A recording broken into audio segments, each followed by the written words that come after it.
Bismillahirrahmanirrahim. Assalamualaikum warahmatullahi wabarakatuh. Perkenalkan, nama saya Muhammad Giri Ismail dari kelas PTI 3B. Di sini saya akan menjelaskan sedikit tentang OSI. Sebelum diceritakannya OSI, melakukan komunikasi dalam sebuah jaringan komputer adalah hal yang tidak mudah.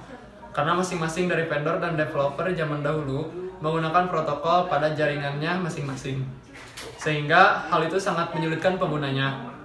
Khususnya ketika akan melakukan pertukaran data dari satu komputer ke komputer yang lain, karena hal itu disebabkan oleh protokol jaringan yang dimiliki masing-masing. Pada tahun 80-an, Badan Standarisasi Nasional atau International Organization of Standardization atau ISO membuat model referensi yang disebut dengan OSI yang terdiri dari 7 layer. Masing-masing layer tersebut memiliki perannya masing-masing, sehingga Anda tidak perlu khawatir tentang masalah protokol di komputer Anda yang akan digunakan. Open System Interconnection atau OSI adalah sebuah model referensi yang ada di dalam bentuk kerangka konseptual yang mendefinisikan standar koneksi di sebuah komputer. Tujuan dibuatnya model OSI ini adalah untuk menjadi rujukan untuk setiap vendor dan developer, sehingga produk ataupun software yang dibuat bersifatnya interoperate, artinya bisa bekerja sama dengan sistem dan produk lainnya tanpa harus melakukan suatu upaya khusus dari pengguna. Untuk cara kerjanya, yang pertama, data dibuat oleh host A, kemudian data tersebut turun dari application layer sampai ke physical layer atau terjadi enkapitulasi sempurna. Yang kedua, data keluar dari host A menuju ke dalam bentuk bit. Yang ketiga, data masuk ke hub dalam bentuk bit dan tidak mengalami proses apa-apa karena hub bekerja pada physical layer. Yang keempat, data keluar dari hub masuk ke switch. Yang kelima, setelah data keluar dari switch masuk ke router. Dan yang terakhir, pada data sampai di host B, data dalam bentuk bit naik dari layer 1 sampai 7. Dalam proses ini, data yang dibungkus oleh header layer OSI mulai disatukan satu persatu. Untuk 7 layer OSI itu sendiri, yang pertama ada physical layer. Bisa dibilang bahwa physical layer ini adalah paling utama. Tanggung jawabnya pada OSI layer ini adalah dalam hal melakukan transmisi terhadap bit data. Tentu saja hal ini dilakukan dari physical layer pengirim dan ditujukan kepada physical layer penerima. Fungsinya adalah mengirimkan data melalui suatu media transmisi. Contohnya yaitu seperti hub, NIC ataupun kabel.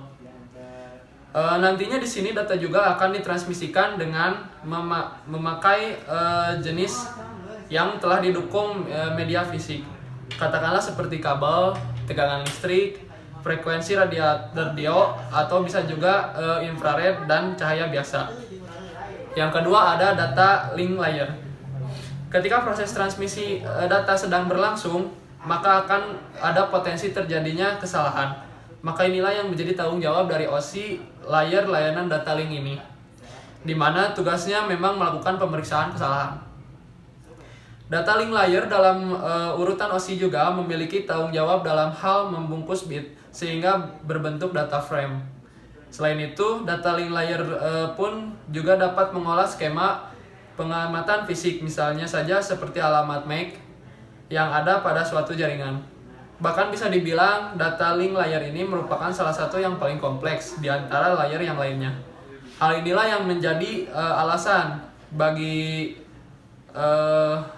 terbaginya data link layer menjadi 2 sublayer, yaitu MAC, Media Access Control, dan juga LLC atau Logical Link Control. Tugas dari MAC sendiri tak lain adalah mengendalikan perangkat dari suatu jaringan yang mendapat akses ke medium dan juga ketika izin melakukan transmisi data. Sedangkan LLC sendiri bertugas mengidentifikasi kemudian membungkus protokol, network layer, dan juga melakukan kontrol terhadap pemeriksaan kesalahan. Fungsinya yaitu menambahkan MAC address pada paket, contohnya seperti switch. Yang ketiga ada network layer, di mana di antara 7 OSI layer yang ada Network layer memiliki tugas dalam mendefinisikan alamat IP atau Internet Protocol. Hal ini membuat setiap komputer akhirnya dapat terhubung dengan satu jaringan. Bahkan tak hanya itu saja, network layer juga berfungsi untuk melakukan proses routing serta membuat header pada paket-paket data yang ada. Fungsinya adalah untuk menambahkan alamat-alamat jaringan yang ada pada paket. Contohnya router, layer 3 dan juga switch. Yang keempat ada transport layer. Untuk pengiriman pesan antara dua atau lebih host yang ada dalam jaringan, maka ini adalah tanggung jawab dari transport layer. Selain itu, juga menangani adanya pemecahan serta penggabungan pesan, kemudian juga melakukan kontrol untuk keandalan laju dari koneksi yang sudah diberikan. Fungsinya yaitu untuk mengatur flow control, acknowledgement, dan mengirim ulang data bila memang dibutuhkan. Contohnya TCP atau UDP. Yang kelima ada session layer. Tanggung jawab dari session layer adalah mengendalikan sesi koneksi dialog dan juga mengolah, bahkan dapat pula memutuskan koneksi dari komputer. Agar bisa membentuk sesi komunikasi, maka digunakanlah sirkuit virtual yang mana dibuat oleh lapisan OSI bernama transport layer. Fungsinya yaitu untuk mengatur flow control, acknowledgement, dan mengirim ulang data bila memang dibutuhkan. Contohnya TCP dan juga UDP. Yang keenam ada presentation layer. Melakukan definisi terhadap sintaks yang dipakai oleh host jaringan dalam komunikasi merupakan tugas dari presentation layer ini. OSI layer nomor 6 ini juga bertanggung jawab melakukan enkripsi dan juga deskripsi informasi, serta data hingga kemudian bisa dipakai di lapisan aplikasi. Untuk layer 6 ini juga berfungsi untuk memformat suatu data agar bisa dikenali oleh si penerima. Contohnya JPG, GIF, HTTPS, SSL, dan TLS. Dan layer yang terakhir yaitu yang ketujuh adalah application layer. Berbicara tentang penyedia interface atau protokol jaringan pada aplikasi yang sebelumnya sudah ada dalam komputer, maka ini merupakan tugas application layer. Ia juga merupakan lapisan paling atas dari model OSI dan kerap memberikan layanan yang mana begitu dibutuhkan oleh aplikasi. Mungkin cukup sekian pembahasan tentang OSI dari saya. Mohon maaf bila banyak kesalahan. Wabillahi taufiq wal hidayah. Wassalamualaikum warahmatullahi wabarakatuh.